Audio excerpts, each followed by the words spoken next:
došla u podcast koji se zove Ne tako običan život i mislim da si ti najbolja predstavnica onoga što podrazumijeva ne tako običan život sa svim tvojim specifičnostima kako profesionalnim, tako privatnim. Hvala ti što razgovaraš za nas i eto da krenemo od tih životnih neobičnosti, kako ih na dnevnoj bazi savladavaš, posebno što tvoj posao nije vezan za neki redovni radni ritam i radno vrijeme od 9 do 5, niti mogla zamisliti tebe da tako funkcioniraš. Dobro, znači sve nas luđake i I ja sam takva. Ljude I ja sam takva. Ovdje.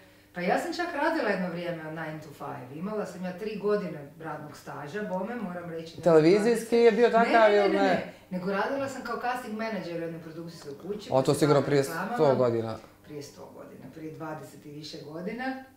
I uspjela sam, dobro, izborila sam se da bude od 11 do 6, ne, i tad je ono zlatno doba prije djece kad sam, mogla si priuštiti da spavam dokad hoću i baš mi je bio ritem zapravo taj kasni, meni od 3 do 11 doba za spavanje, kako se to, pa sad se probudim u 7 ujutro ko baba, ona i deda, samo mi sjenice se otvore, ali tad sam si mogla to priuštiti i a ništa, mislim, kako ti kažem, čovjek se jako treba biti fleksibilan.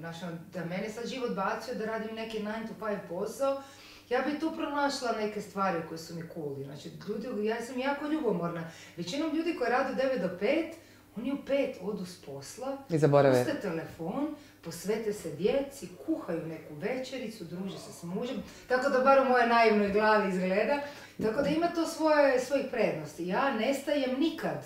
Neće se probudim u 4 ujutro, stop kako lježem sa djecom, onda se znam probuditi u 4 ujutro, slažem pjesme, ja šaljem fakture, znači ti kad si freelance ti konstantno radiš, ja nemam minute vremena za sebe, za neke moje duhovne potrebe, puno manje nego možda neko ko odradi sve odguli, brate, i makneš to sa strane i ideš dalje. Tako da sve ti ima prednosti i manje. A jel uspijevaš biti Očigledno da, jer si rekla da možeš u 4 ujutru izlagati pjesme i slati fakture. Obično ljudi koji imaju drugačiji bioritam i kojima je potomstvo promijenilo dinamiku buđenja i odlaska na spavanje, ne mogu tako lako da se naviknu na novi tempo. Evo ja sam takva, kod mene i dalje radna temperatura u ponoć onako na najboljem nivou. A to što moram ujutro rano ustati zbog vrtića u koji vodim djecu, ništa nije promijenilo u odnosu na ono kad sam ja najkreativnija. Kako si uspjela da se disciplinuješ da zaista ujutro rano zoro budeš učinkovita? A ko te pita? Znaš, ja bi isto se voljela vratiti na to što ti kažeš radnu temperaturu. Ja isto po noći sam najkreativnija. Pogotovo kad radiš muziku ti moraš biti sam. I meni noć, mislim da svim ljudima koji se bave nečim kreativnim, pogotovo muzikom, da ti paše taj mir, tišina, kad ti uđeš u neku fantaziju, uđeš u neku skroz drugu osobu, neki drugi kontekst, zaboraviš na svakodnevicu, jako je ta noć najinspirativnija. Svima koji se tim bave, ali znaš, ja sad imam djecu i ta djeca su u fazi bojanja, nekih svojih strahova i oni sad već zadnju godinu, 2 inzistiraju da ja s njima legnem u krevet i ja imam svoj plan da će oni u 9:30 zaspati, ja pričekam da oni zaspu, odmah se ja iskradem, odem u svoju sobu i krenem kopati po sintesajzeru. Nikad se to ne desi. Ja prva zaspim u 9:30.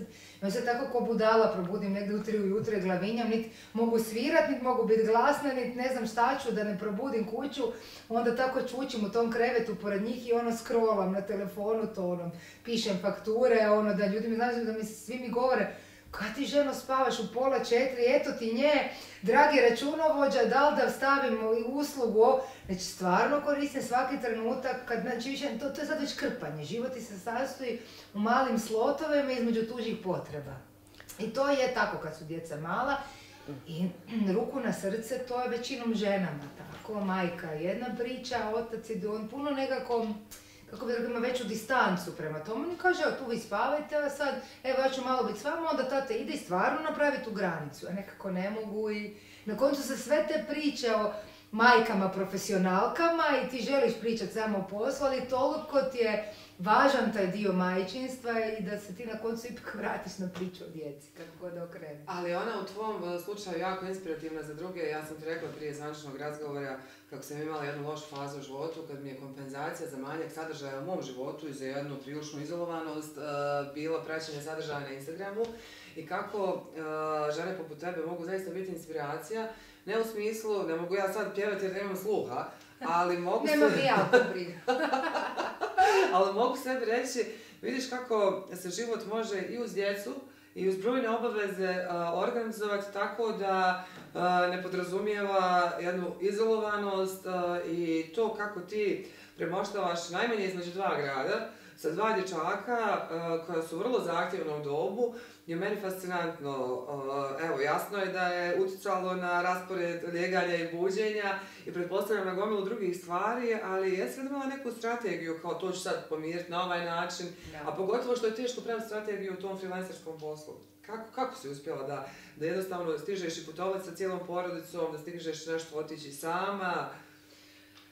I često putujete. Mislim, meni svi kažu da imam ADHD i vjerojatno da se u to doba moglo to dijagnosticirati, ja bi bila čisti ADHD, jer ja već imam malo problem što mozak konstantno mi radi, ja bi volila malo se odmoriti, pazi ja stvarno nisam uspjela pogledati film, seriju, zadnje godinu, dvije, znači hvatam te slotove vremena za sebe i uopće bez razmišljanja šta bi ti sad, da li bi ti sad se točala u kadi, to je isto malo problem. Ja već smišljam neku kampanju, kome sad tjeru na ovu kampanju, razumijem, ne samo me nešto otkine nešto i onda ja potrošim 2 mjeseca u životu neplaćeno se baveći nečim što me niko nije tražio, ali jednostavno kad osjećaš neku potrebu da nešto moraš, ja uopće razum ostavim po strani. Idemo, bacim se u to, zažmiriš, baciš se pa što bude. Tako da, eto, to mi je recimo jedna odluka da bi trebala malo više na tom spiritualnoj strani sebe i posvetiti se malo više sebi, malo smirenju, ali trenutno nemam luksu za to. Jer toliko traže ljudi svašta od mene, šta djeca traže svoje vrijeme za sebe, šta muž, on traži isto mene u tome. Jako mi prigovara što nas kao para malo ima, šta publika, šta followeri i stalno daješ. I ja mislim da će za godinu, dvije, kad mi klinci malo odrastu i kad muž izađe iz krize srednjih godina, ja se nadam biti onaj me time kad ću si moći reći, ok, 3 dana neću ništa objaviti na Instagramu. Boli me briga ko šta prati, ko šta očekuje, sad je vrijeme za mene, idem s prijateljicama negdje u neku banju i neću ništa objaviti. Ja sanjam taj moment, da 3 dana ne radim ništa, a to mi se nije desilo sigurno zadnjih 10 godina. A jesi uspjela za tih 10 godina otići sa prijateljicama, ne u banju, ali negdje da odete na neki vikend samostalno? Ne, uvijek je nešto, ali ne mogu ja optužiti nikog drugog. Nego sam ta faza, ja samo sebe bičujem. Evo, taman sam sad riješila kao ovu kampanju koja mi je baš bila važna. I ona će biti zapravo ključna tema našeg razgovora, ali nisam htjela odmah s obzirom na to da nije najveselija na svijetu, niti može se biti veselo. Pa ne mogu. Ali reci, šta si možda reći, htjela si ova kampanja baš bila važna? Kampanja i taman mislim sad okej, nešto si napravila, super ispod, ljudi su se jako... I kao odmori se kao konačno? Aj sad, ne, ja istog trena razmišljam, Isuse, sad to treba nastaviti s nečim, pa znaš usred noći se probudim, to ti je to, u 4 sam sad probudila, neki dan je to bilo, kako te ideje, znači, kad si content creator, ja sam kreativac content creator, kad te nešto te inspirira ti ko opsjedno se uhvatiš toga. Znači, probudim se u 3:30 ujutro i scrollam po Instagramu i vidim snimku nekog luđačkog koncerta, vidim ljudi super reagiraju, jer da vidim malo šta je to. I čujem, neću sad otvarat karte ko je to bio, ali uglavnom to je bio jedan trap izvođač sa takvim tekstovima da te srsi prođu. Doslovce svaka žena kurva mlati jer su tako naši stari. Ja sam skušala, počela sam dalje malo istraživati po toj modernoj muzici, koliko tu ima da... Znaš ko da je ta mizoginija postala novi punk. Oni doslovce Jako to sjajno rekla i to je tako tragično. Da, i to je doslovce svaki tekst i sad gledam hrpu tih djevojčica na tim koncertu koje dobivaju poruku da je mlatit ženu, jer je svaka žena kurva, sasvim normalna stvar. Mene to opsjedne. Ja počnem o tome danima razmišljati šta tu mi možemo. Mi ne samo kao žene, mi kao društvo. Kako da tim klinkama prije svega dajemo neki drugi glas. Da to nije normalno. Znači, to može biti neki umjetnički izraz, ali to je postao mainstream, to više nije eksces. U tom tekstovima je to postalo pravilo. To nikad prije nije bilo. Punk je bio za anarhiju, protiv establishmenta, protiv kraljice, rock and roll je bio za slobode, hipici su bili protiv rata, ali nikad se nije desilo da je oltar Znači, droge, belog i mlačenja žena u separeu, beba koja nema nikakvo pravo. I meni je to tema koju ću sad posvetiti opet sljedeća 2 mjeseca i opet napraviti novu pjesmu. Znači da sad doslovno se to odlučila? To sam odlučila, da. Svaka A ja čast. sve svoje ideje nekako prevedem na kraju. I ja zato možda nema smisla. Znači, jako je teško dobro do te generacije. Ja njima nisam cool.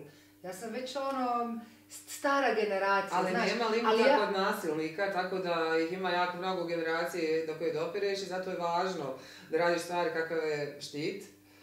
I zapravo on je na neki način povod dolaska u Sarajevo i razgovor o štitu unutar festivala Svjetla u Sarajevu. Rekla sam ti malo čas da su neke osobe mene bliske govorile zašto se ja ovoga nisam sjetila i da uopšte nije važno ko se sjetio, hvala tebi što si se sjetila. Važno je poslati poruku o nužnosti prevencije rodno uslovljenog nasilja. Važno je poslati poruku ženama koje trenutno podnose nasilje da nisu same i da to nije kraj života. I na kraju krajeva alarmirati tolike ljude koji si ti uspjela, koji su učestvovali u spotu. Rekla si da je 2 mjeseca sve skupo trajalo, da je potpuno volonterski. Kako je, eto, najkraće tekao taj put od ideje do realizacije? Pretpostavljam da je ideja također bila ta neka u sitnim satima, a zbog najmonstruoznijeg femicida u novijoj regionalnoj istoriji koji podrazumije ubistvo Nizame u živom Instagram prijenosu, čime se otvara i tema nikada dovršene demilitarizacije ovog prostora, normalizacije nasilja u tim nesretnim reality formatima, kao što je normalizirana takva muzika, tako i nasilje. Sve prisutno i normalizirano, pretpostavljam naravno da je Nizama bila ključni razlog kad tačno i na koji način dolaziš do odluke da to bude i pjesma koja podrazumijeva takav spot. Da, to uopće nije trebala biti takva velika priča. To je baš smišljeno kao moj revolt u tom momentu i moj neki jauk nad tom grozotom koja je bila javno prikazana na Instagramu. Mislim, jako puno femicida ima i u Hrvatskoj, i u Srbiji, i u Bosni i Hercegovini, naravno i u Makedoniji, i Crnoj Gori, i Sloveniji, ali meni su 3 ove zemlje bile u fokusu sad kampanje, nismo više imali resursa da se posvetimo ostalima, ali to Nizamin na ubojstvo imao tu vada dodatnu komponentu koja nas je zgrozila, baš tog prikazivanja live, da su to drugi ljudi gledali, navijali, neki lajkali. Komentirali. I to je taj neki Black Mirrorovski moment koji je bio posebno creepy, posebno jeziv. I mene to grozno pogodilo, ja sam doslovce u 24 sata samo izbacila tu pjesmu na svoj Instagram. I onda se desila erupcija neka, hrpe žena koje me ne znaju, kojima sam ja totalno nepoznata iz svih dijelova bivše Juge, mi se počela javiti sa nekim svojim jako intimnim, privatnim pričama. I ja sam onda nekako shvatila prvo da je to ogroman problem. I drugo, da te žene nemaju kom se javiti, očito ako se meni javljaju, koji ja niti se time bavim, niti me znaju, niti imaju potrebu to reći, oni nemaju kome reći, oni ne znaju otkud krenuti. I što najgore, ja im ne znam, ja sam se našla u najgorom grođu, ja ne znam šta da im odgovorim, ja mogu reći žao mi, ali ja nisam u toj temi toliko da bi njima mogla znat reći šta da oni naprave. Ja sam krenula istraživati radi sebe, prvo da vidim šta da njima odgovorim, pa koji su to brojevi, pa koji su brojevi koji radi 24/7, pa koji je to SOS broj, koji je psihološki broj, koji je pravna pomoć. I onda malo pomalo sam shvatila da to ima potencijala da bude stvarno ne moj intimna priča, moja intimna podrška, nego hajde napravimo veću podršku, regionalnu podršku i to ne samo mene, za koju već svi znaju da se tako angažiramo tih nekih tema kome pogode, nego hajde da uključimo to ljude za koje ne bi na prvu rekla da se slažu sa mnom i da misle uopće o tome i pogotovo je bilo važno da ubacimo muškarce u tu priču. To nije ženski problem, ovo je problem društveni, regionalni društveni. Nasilje nad ženama nije problem feminističkih organizacija, ni samo žena koje trpe to nasilje, to je naš problem. Kao društava, kao zemalja koji smo strašno tim pogođene. Hrvatska je 3. u Europskoj uniji po broju rodno uvjetovanog nasilja i femicida. U Srbiji se, evo, neki dan se desilo već 28. ubojstvo žene, samo ove godine, 28. Za Bosnu i Hercegovinu se čak ni ne vode statistike, a broje... Što govori o ukupnoj situaciji koja je poražavajuća.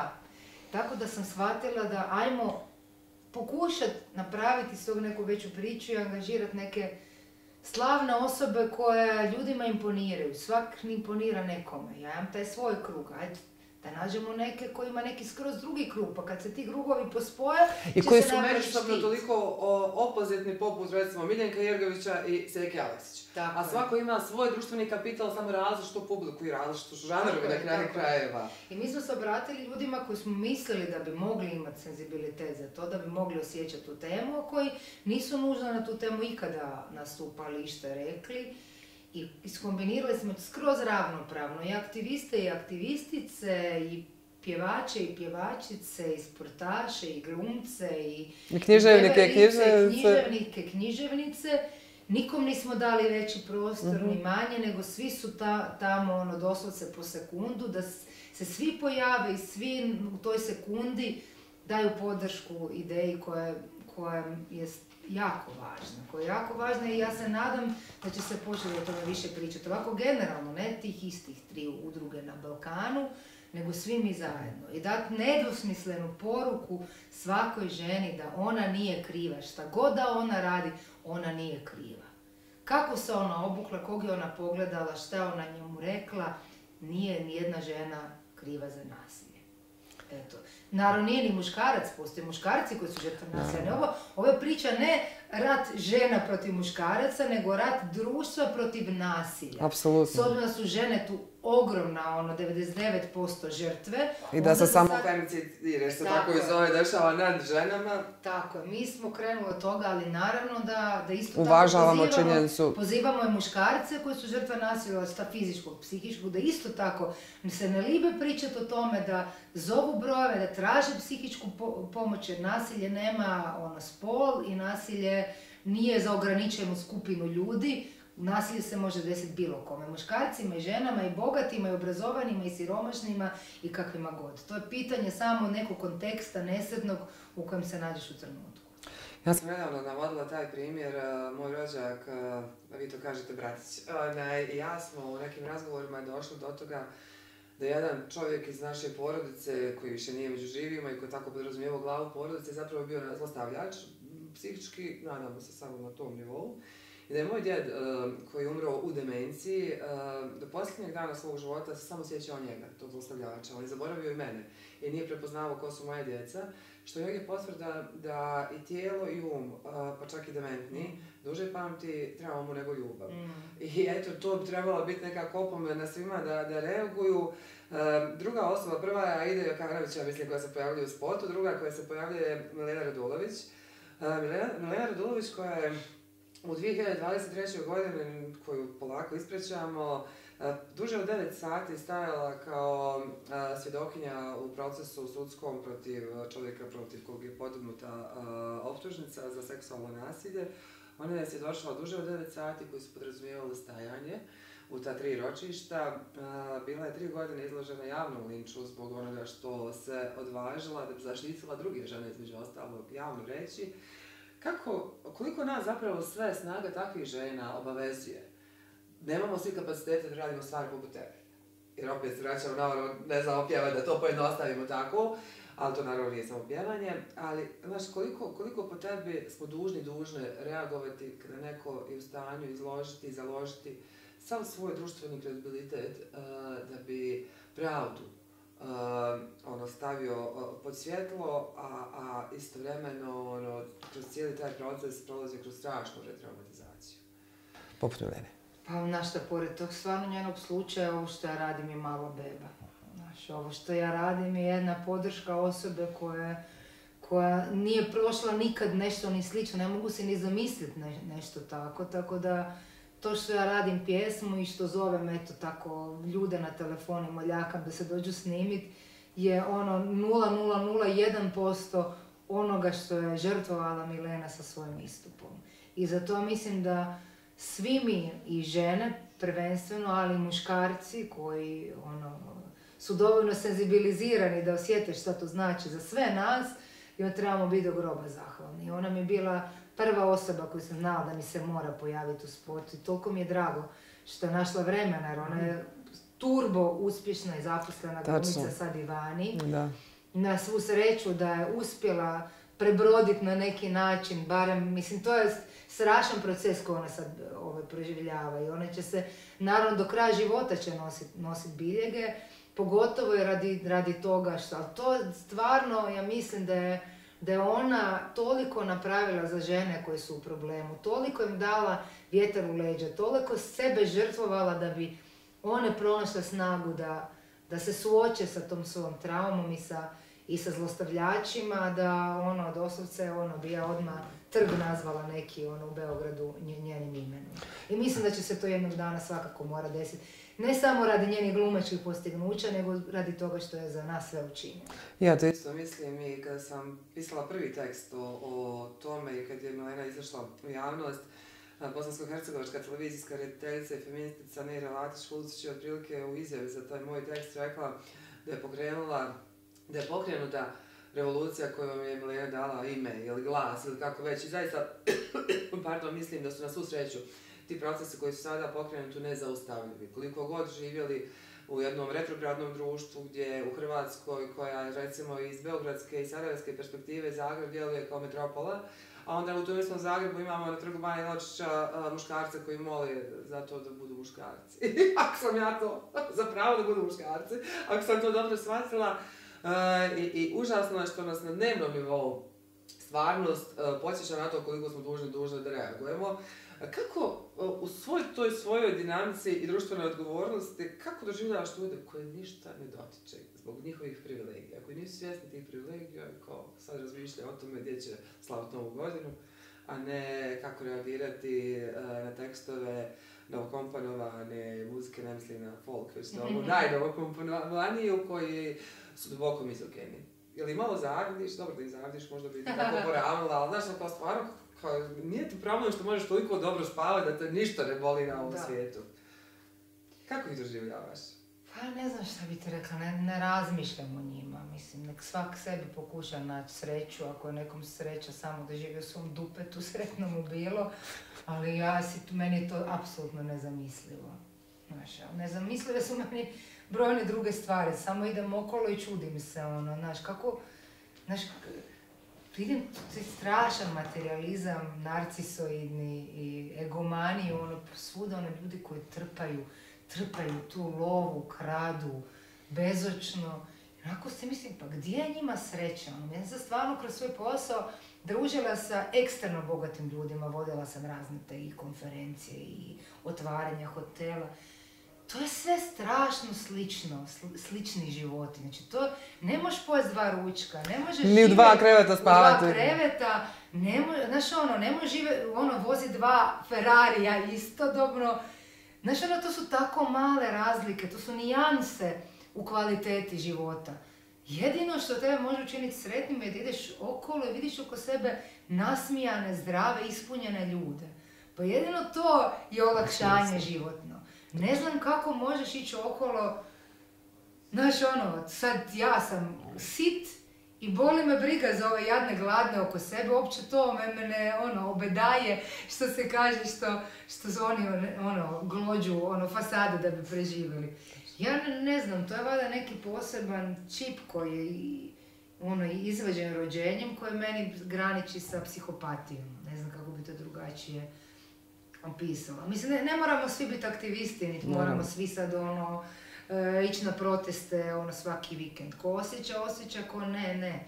Ali ta razina gramzivosti koja misli da će ostvariti svoju sreću tako što trpa samo za sebe i možda da pače, možda čak pronalazi zadovoljstvo u tome da što je drugima gore, da se on osjeća bolje, meni su to sve klinički slučajevi.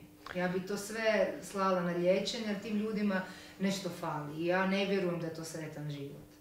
Ima jedna tema koju sam nekad davno, kad mi se prvi put nametnula, otvarala sa sagovornicama i sagovornicama, nisam je dugo spomenula, pa evo vrijeme je sada. Postoje nekad ćutnja, čak i feminističkih organizacija, kada je žena žrtva nasilja, a kada je ne smatraju valjda dovoljno cool, eto da pojednostavim, ili ne znam, kad nije im valjda dovoljno intelektualan profil, evo da budem potpuno jasna, kada je recimo Vlatka Pokus imala strašnih problema sa svojim bivšim suprugom, nisu se nešto utrkivale da kažu i skrenu pažnju na to da niko na ovom svijetu ne smije prolaziti bilo koju vrstu terora, pogotovo ne javnog terora.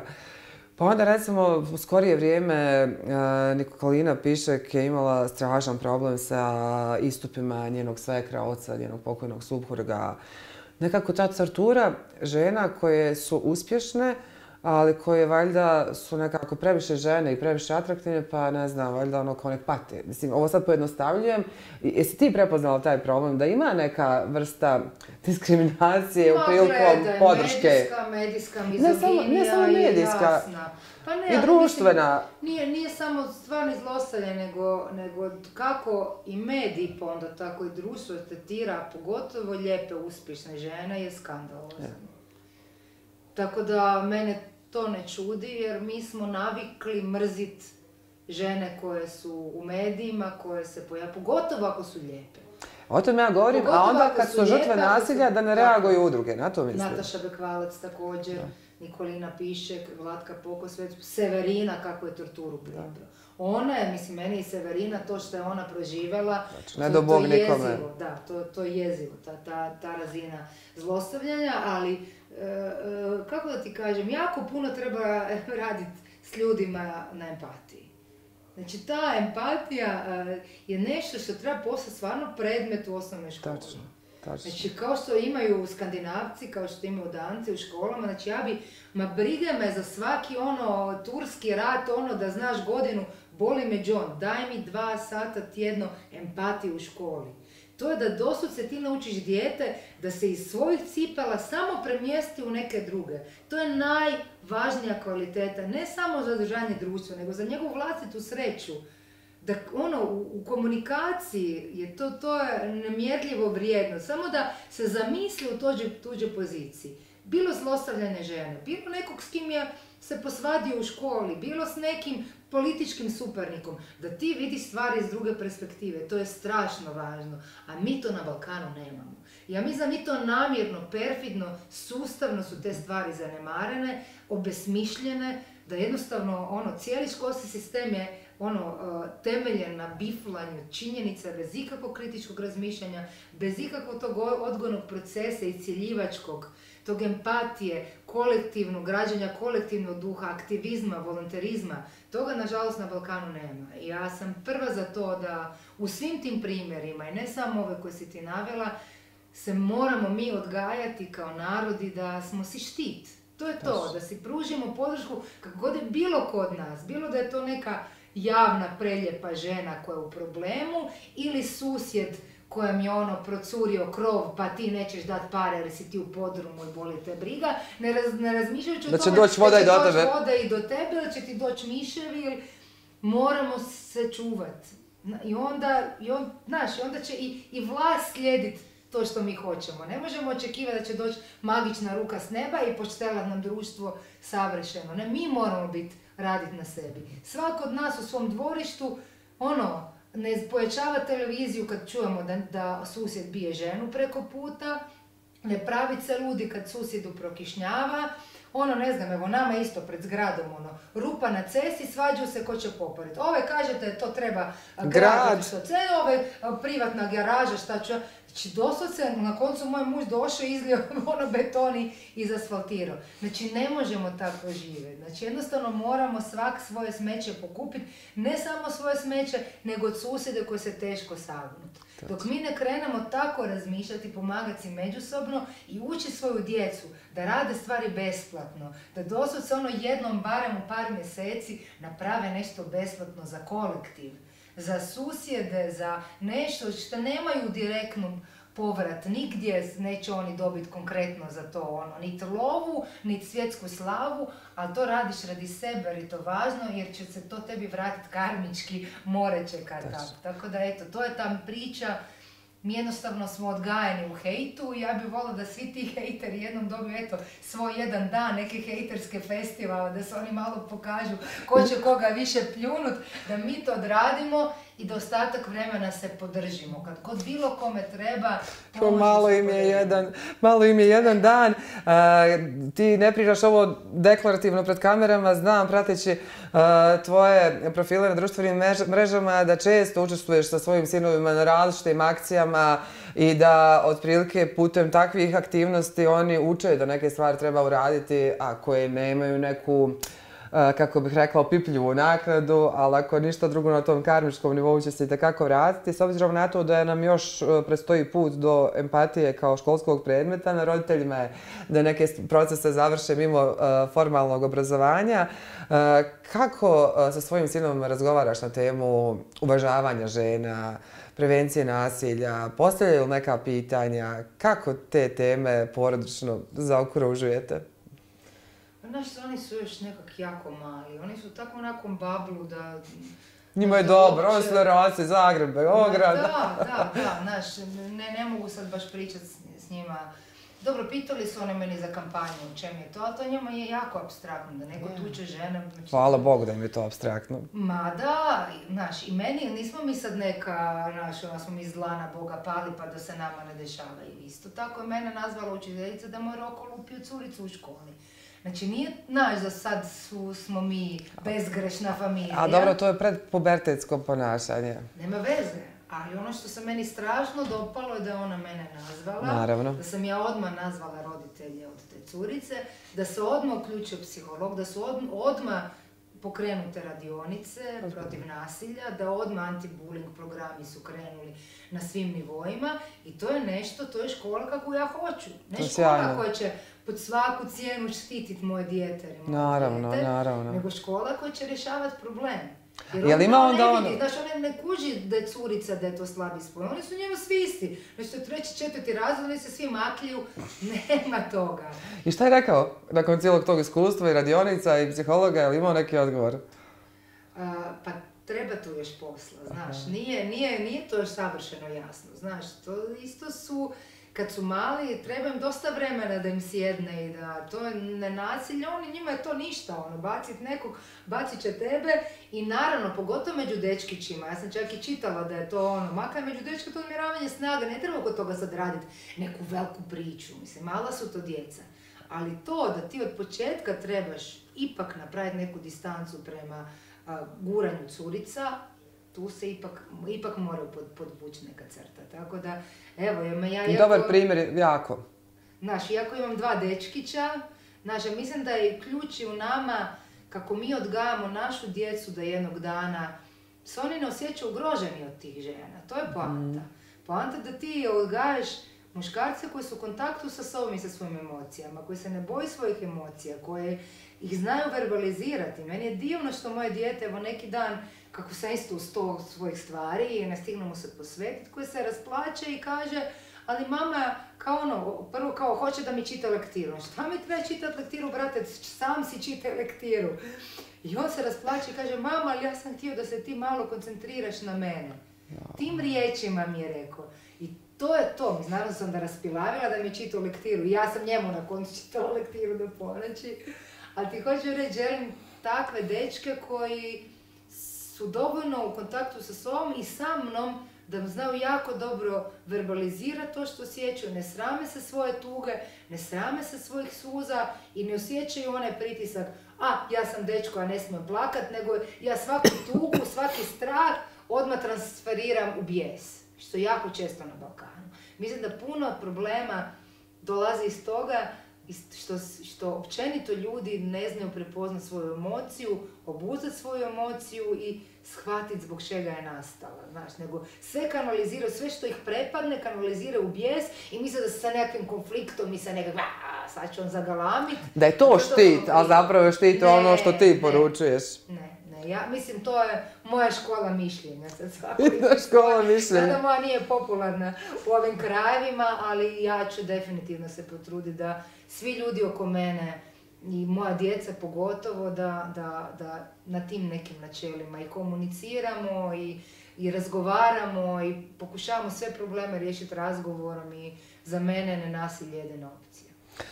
Potpuno se slažem, beskrajno hvala na svemu što si rekla i što radiš i da ne bi imala grižnju savjesti kada dijete traži fokus, pomisli na to da ipak da bi se ta lektira čitala u udobnim uslovima, mama mora da radi, a pošto danas mama puno radila, privešćemo kraju razgovor da se konačno odmoriš u Sarajevu. Hvala ti mnogo, Ida. Hvala tebi.